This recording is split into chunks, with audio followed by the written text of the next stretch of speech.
একটা জিনিস ভাবুন তো, মুদ্রণযন্ত্র বা প্রিন্টিং প্রেস, আমরা এর প্রভাবকে প্রায়ই খুব হালকাভাবে নিই, তাই না? কিন্তু এই একটা আবিষ্কার শুধু বই ছাপানোকেই সহজ করে দেয়নি, বরং আমাদের পুরো চিন্তা জগৎ আর জ্ঞান অর্জনের পদ্ধতিকেই একেবারে পাল্টে দিয়েছিল।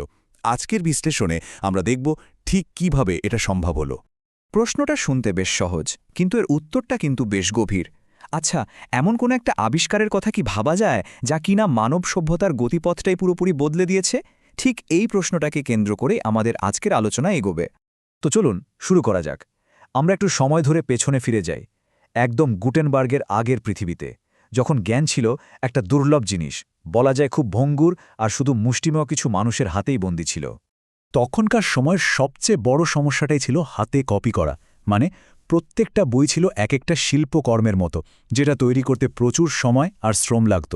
আর জ্ঞান সংরক্ষণ করা হতো কিসে? বাঁশের ফলক বা খুব দামি রেশমের ওপর। বোঝাই যাচ্ছে সাধারণ মানুষের নাগালের অনেক বাইরে ছিল এসব। কিন্তু ইউরোপে যে মুদ্রণ বিপ্লব হল, তার ভিত্তি কিন্তু অনেক আগেই তৈরি হয়ে গিয়েছিল। আর সেটা হয়েছিল পূর্ব এশিয়ায়।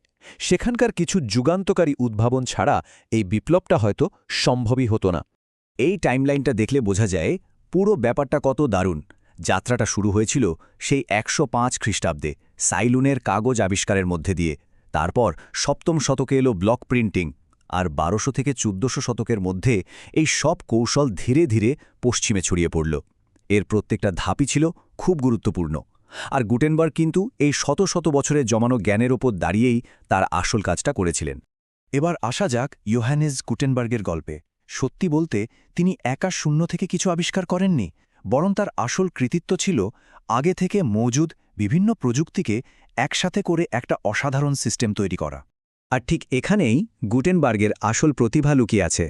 তিনি তথ্যের যে সীমাবদ্ধতা ছিল সেই সমস্যাটা সমাধান করার জন্য ৩টা আলাদা প্রযুক্তিকে একসাথে জুড়ে দিয়েছিলেন, আর এমন একটা সিস্টেমে পরিণত করেছিলেন যা একই সাথে কার্যকর এবং ব্যবহার করাও খুব সহজ। এই ৩টা উপাদান যখন একসাথে কাজ করা শুরু করল, তখন তো রীতিমতো বিপ্লব ঘটে গেল। চলমান অক্ষর দিয়ে খুব দ্রুত শব্দ সাজানো যেত, তেলভিত্তিক কালি দিয়ে একদম নিখুঁত ছাপ আসত, আর স্ক্রুপ্রেস নিশ্চিত করত যে প্রত্যেকটা পাতা যেন একদম সমানভাবে ছাপা হয়। এই স্লাইডের সবচেয়ে মজার বিষয় হল এর পেছনের বিজ্ঞানটা। গুটেনবার্গের তৈরি করা ওই বিশেষ ধাতু সংকরটাই ছিল কিন্তু আসল ম্যাজিক। এটা একদিকে যেমন যথেষ্ট শক্ত ছিল, তেমনি অন্যদিকে এটাকে খুব সহজে গলিয়ে একই রকম হাজার হাজার অক্ষর তৈরি করা যেত। বলা যায় ইতিহাসে এটাই ছিল প্রথম হাই প্রিসিশন মাস প্রোডাকশন। আর গুটেনবার্গ বাইবেলের প্রকাশ ছিল একটা যুগান্তকারী মুহূর্ত।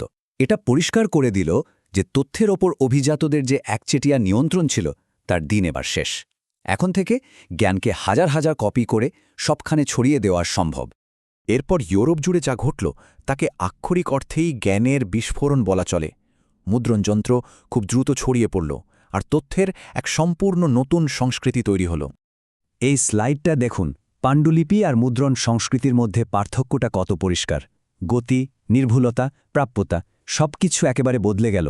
ভাবুন, যেখানে একটা বই কপি করতে কয়েক বছর লেগে যেত, সেখানে এখন এক সপ্তাহে শত শত বই ছাপা হচ্ছে। আর সবচেয়ে বড় কথা কি জানেন? জ্ঞান এখন আর শুধু অভিজাতদের মধ্যে সীমাবদ্ধ রইল না, সাধারণ মানুষের কাছেও পৌঁছাতে শুরু করল। টেক্সচুয়াল ইন্টিগ্রিটি বা পাঠ্যের অভিন্নতা, এই ধারণাটা কিন্তু খুব গুরুত্বপূর্ণ। এর মানে হল কোপার্নিকাস পোল্যান্ডে বসে যে বইটা পড়ছেন, স্পেনের আরেকজন বিজ্ঞানীও ঠিক একই বই পড়ছেন, একটা শব্দ এদিক ওদিক না। এর ফলে একটা নির্ভরযোগ্য আর ক্রমবর্ধমান জ্ঞান ব্যবস্থা তৈরি হল। আর এভাবেই মুদ্রণযন্ত্র হয়ে উঠল বৈজ্ঞানিক বিপ্লবের মূল চালিকা শক্তি বা ইঞ্জিন। এটা এমন একটা নতুন যুগের সূচনা করল যেখানে নতুন নতুন ধারণাগুলো খুব দ্রুত ছড়িয়ে পড়ত এবং সেগুলো যাচাই করার সুযোগও তৈরি হল।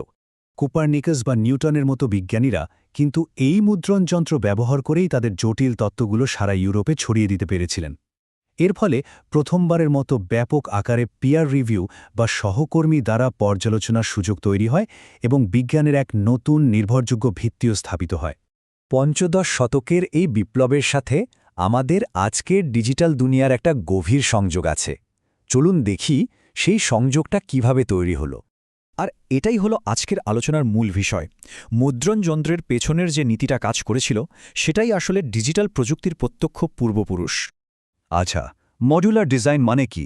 খুব সহজ ভাষায় একটা বড় সিস্টেমকে ছোট ছোট স্বাধীন অংশে ভাগ করা, যেগুলো ইচ্ছেমতো তৈরি করা, বদলানো বা নতুন করে লাগানো যায়। গুটেনবার্গের অক্ষরগুলো ছিল ঠিক এমনই, এক একটা মডিউল। এই তুলনাটা একবার দেখুন, কি অসাধারণ! একদিকে মোটামুটি ২৬টা অক্ষর আর কিছু চিহ্ন, আর অন্যদিকে মাত্র দুটো সংখ্যা, 0 আর 1। কিন্তু দুটো ক্ষেত্রেই মূল নীতিটা কিন্তু একই, ছোট ছোট সীমিত উপাদানকে একসাথে করে অসীম পরিমাণ শব্দ, ধারণা বা তথ্য তৈরি করা সম্ভব হচ্ছে। গুটেনবার্গের এই নীতিটাই আজ আমাদের ডিজিটাল বিশ্বকে চালাচ্ছে। আইজ্যাক নিউটনের এই বিখ্যাত উক্তিটা পুরো বিষয়টাকে কি সুন্দরভাবে তুলে ধরে, তাই না? মুদ্রণযন্ত্র একটা সম্মিলিত স্মৃতি তৈরি করেছিল, যা প্রত্যেক প্রজন্মকে তার আগের প্রজন্মের যাচাই করা কাজের উপর ভিত্তি করে নতুন কিছু তৈরি করার সুযোগ করে দিয়েছে। আর এটাই আমাদের আজকের শেষ প্রশ্ন। আমরা এখন তথ্যের এক নতুন বিস্ফোরণের যুগে বাস করছি, তাই আমাদের ভাবতে হবে আমরা ভবিষ্যৎ প্রজন্মের জন্য কাঁধে দাঁড়ানোর সুযোগ করে দিচ্ছি। এই চিন্তাটা দিয়েই আজকের আলোচনা শেষ করছি।